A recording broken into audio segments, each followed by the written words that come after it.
देखिए, कोविड के अंदर डेफिनेटली अब केसेस बहुत कम आ रहे हैं। आज की डेट में मेरे पास कोई भी कोविड का पेशेंट नहीं है और इक्का दुक्का केसेस हॉस्पिटल में पड़े हैं।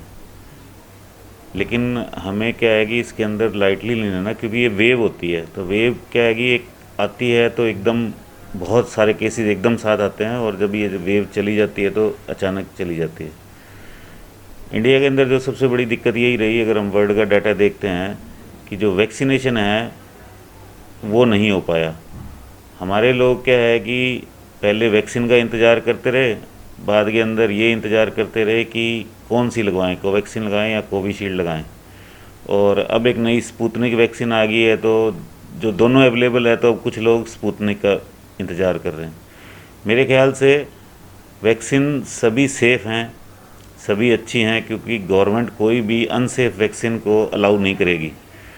हमें कोई भी वैक्सीन जो अवेलेबल है उसको तुरंत के तुरंत प्रभाव से लगा लेना चाहिए, क्योंकि जब इंडिया के अंदर 50% वैक्सीनेशन हो जाएगा तो इंडिया के अंदर थर्ड वेव आएगी ही नहीं। लेकिन जब तक ये खतरा हमेशा बना रहेगा, जब तक वैक्सीनेशन नहीं होगा। सर, सवाल उठे थे कि आपके अस्पताल में मरीज़ का बिल ज़्यादा बनाया गया था या फिर मरीज़ को एडमिट किए बिना ही उसकी जान चलेगी, इस बारे में आप क्या कहना चाहेंगे? देखिए, जो बिल का जो इशू है, क्योंकि वो अगर मैं ये कहूँ कि कई बार क्या होता है कि 100 में से या 1000 में से एक या दो केसेस के अंदर भी उसकी हमें वास्तविकता नहीं पता होती है, क्योंकि उसको कई बार और बीमारियां होती है या और कुछ चीज़ें होती हैं। तो चार्जेस तो लोगों ने ऐसा बिल्कुल, क्योंकि हरियाणा गवर्नमेंट ने गाइडलाइन दे दी थी तो उसी के आधार पर ही लोगों ने लिए हैं। और छोटे शहरों में हम कभी ले भी नहीं पाते हैं इतने चार्जेस, कि जो चार्जेस थे वो छोटे शहरों के हिसाब से ठीक थे, वही लिए गए हैं। बल्कि इसके अंदर खर्चा बहुत ज़्यादा था, लोगों को डबल ट्रिपल सैलरी दे के काम करवाया गया था।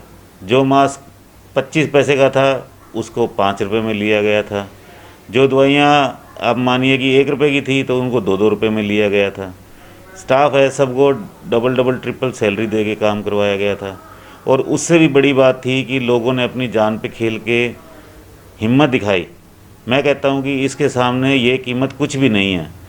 और इस कोरोना काल में तो हमें इस बात का एहसास हो जाना चाहिए कि लोग थैलों में पैसे ले खड़े थे, लेकिन उनके पास ऑक्सीजन नहीं थी, हॉस्पिटलों में ऑक्सीजन नहीं थी, रेमडेसिविर नहीं मिल रही थी लाखों रुपए में।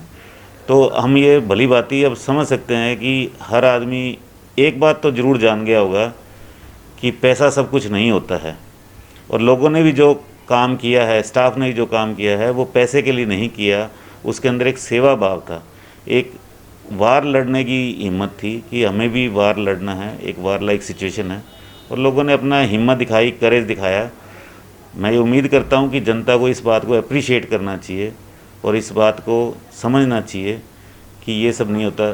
एक देखो, तालाब में एक मछली गंदी होती है, सारा तालाब गंदा कर देती है, लेकिन 99% लोग अच्छे हैं, और एक की वजह से हम 99 लोगों का मनोबल ख़राब करते हैं, तो उससे क्या है कि हमें आगे के लिए खतरा होता है, क्योंकि तीसरी वेव आ गई तो डॉक्टरों का मनोबल ख़राब हो जाएगा, स्टाफ ख़राब हो जाएगा, तो इसलिए थोड़ा इसका नुकसान रहेगा। सर, जो आर्थिक तौर पे कमज़ोर थे उनका आपके अस्पताल में फ्री उपचार भी हुआ है। अब कितने मरीजों का उपचार हो चुका है जो सफल है, और उनके दिनचर्या पे क्या कोविड की वजह से कोई फ़र्क पड़ा है? देखिए, जो आर्थिक रूप से कमज़ोर लोग थे, हमने उनके अंदर कभी भी इस भाव से काम नहीं किया कि भाई कोई पैसे के लिए जो दे गया, जो ठीक है, जो उसको संभव था। उसके अलावा मैंने ये ज़रूर देखा है कि जो लोग हैं, 95% लोग ठीक हो गए हैं, वो अपनी नॉर्मल दिनचर्या के अंदर आ गए हैं। जहाँ तक इसके अंदर मैंने एक बात पर्सनली ऑब्ज़र्व की है, खौफ था लोगों के दिमाग में, और बीमारी से ज़्यादा कई बार क्या होता है कि खौफ से आदमी की डेथ होती है। जैसे आपने सुना होगा कि अगर आपके सामने सांप आ जाए तो कई बार आदमी की सांप काटने से डेथ नहीं होती है, बल्कि उसको देखने से डेथ हो जाती है। इसमें भी काफ़ी लोगों में ऐसा ही हुआ कि जिन लोगों को कोरोना हुआ वो ठीक होने वाले थे, लेकिन उनके अंदर जो खौफ और डर और भय जो पैदा हो गया था, उसके कारण लोगों की जान चली गई। कोविड काल में ऑक्सीजन को लेकर बड़ी किल्लत रही है, तो ऑक्सीजन की पूर्ति के लिए हरियाणा सरकार की भूमिका को आप किस एंगल से देखते हैं?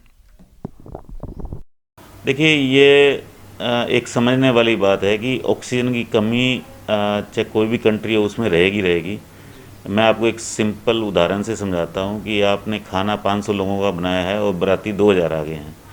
ये बिल्कुल स्थिति वैसे ही थी और उस समय मौके पे हालात पे आप कुछ नहीं कर सकते हैं। उसके अंदर उतना ही कर सकते हैं कि सबको थोड़ा थोड़ा बांट के सबको दे दिया जाए। ऑक्सीजन के बारे में ऐसा था, क्योंकि ना प्लांट थे ना ऑक्सीजन सिलेंडर थे, डिमांड बहुत ज़्यादा पेंटअप हो गई थी, लेकिन फिर भी सिरसा के अंदर अच्छा मैनेज हो गया था। अब एक्चुअली ऑक्सीजन उसके मुकाबले 1/10 लग रही है, तो अब तो कोई ऐसी प्रॉब्लम ही नहीं है, अब तो फालतू है ऑक्सीजन। सर, कोविड काल में आपके हॉस्पिटल की क्या भूमिका रही है और जो स्टाफ दिन रात सेवा में जुटे थे उनके लिए आप क्या संदेश देना चाहेंगे? देखिए, मैसेज तो मैं ये देना चाहूँगा कि जब सिरसा में पहली कोविड वाली वेव के अंदर जो हम बहुत डरे हुए थे, क्योंकि कोई भी स्टाफ काम करने को राज़ी नहीं था, डॉक्टर्स भी हमारे थोड़े डर रहे थे। और उस समय की अगर सिचुएशन आप विजुलाइज करेंगे तो लोग क्या है कि जिस घर में कोविड हो जाता था तो उसके आसपास भी नहीं जाते थे। तो ऐसा वातावरण और माहौल था उस के अंदर मैंने स्टाफ से जब बात की कि भाई अपने शहर में, क्योंकि हम एक अग्रणी हॉस्पिटल हैं और हम अगर कोविड के पेशेंट का इलाज नहीं करेंगे तो कौन करेगा। मैं भी चिंतित था कि कौन स्टाफ आएगा साथ में, कौन नहीं आएगा, लेकिन मेरे काफ़ी स्टाफ ने हिम्मत दिखाई और कहा कि हम साथ में काम करेंगे। उस समय का हमारा एक अनुभव था। जब सेकंड कोरोना वेव आई तो हम पूरी तरह से तैयार थे, जो हमारे पास संसाधन थे, और हमारे स्टाफ ने भी बड़ी हिम्मत दिखाई, डट के काम किया। 16-16 घंटे काम किया उन्होंने, दिन रात लगे रहे, डॉक्टर्स भी लगे रहे, काफ़ी मरीज को सारे दिन भर देखते रहे, और पूरा स्टाफ ने, पूरे हेल्थ कर्मियों ने, सब ने जी जान से जो उनसे बन सकता था। इवन मेरी स्वीपर भी जो है वो भी बेचारी अपना जितना वो कर सकती थी उसने किया। मरीजों को गर्म पानी ला के दिया, उनका डायपर साफ़ किया, जो उसकी कई बार कैसे मरीज़ को होता है कि कमर मालिश करनी होती है, कई बार उसका कोई हाथ पैर दुख रहे, इवन हाथ पैर तक उनके दबाए। तो ऐसा जज्बा रहा है हेल्थ कर्मियों का, और उनके जज्बे को सलाम है। हमारे हॉस्पिटल ने पूरे देश के जो भी हेल्थ कर्मी हैं सब ने बहुत अच्छा काम किया। और आज आप देखिए कि इंडिया के अंदर अगर प्राइवेट हॉस्पिटल नहीं होते तो इस पेंडेमिक को संभालना असंभव था। ये सब पूरा मिलके लोगों ने इसके साथ लड़ा, इसीलिए हम इसमें काफ़ी हद तक बचत कर पाए लास्ट में। सर, अब कोविड के केसेस कम हो रहे हैं तो ऐसी क्या सावधानी बरती जाए कि लोग कोविड महामारी से बच पाएं? देखिए, इसके अंदर सावधानियां तो बहुत सिंपल ही हैं। 2 गज की दूरी, मास्क है ज़रूरी, जो ये एक स्लोगन है बिल्कुल वही है। और तीसरा मैं ऐड करूँगा कि वैक्सीन सबसे ज़रूरी है। मैं सभी वासियों से ये अपील करूँगा कि आप किसी भी कन्फ्यूज़न में ना रहें। मोस्टली क्या है कि व्हाट्सएप पर और इधर उधर से ये र्यूमर्स आते रहते हैं। मेरी राय में आपको कोई भी वैक्सीन मिले वो लगवा लें। मैंने खुद कोविशील्ड वैक्सीन लगवाई थी जब आई थी। मैं पीडियाट्रिशियन हूँ, बच्चों का डॉक्टर हूँ। मैं जब से प्रैक्टिस कर रहा हूँ बच्चों को हम वैक्सीन लगाते ही लगाते हैं, लेकिन बड़े लोगों को नहीं लगती, इसलिए हर लोग घबराए हुए हैं। आपने भी अपने बच्चों को वैक्सीन लगवाई हुई होगी। देखिए, वैक्सीन से हमने वर्ल्ड के अंदर जो पोलियो है वो ख़त्म कर दिया है।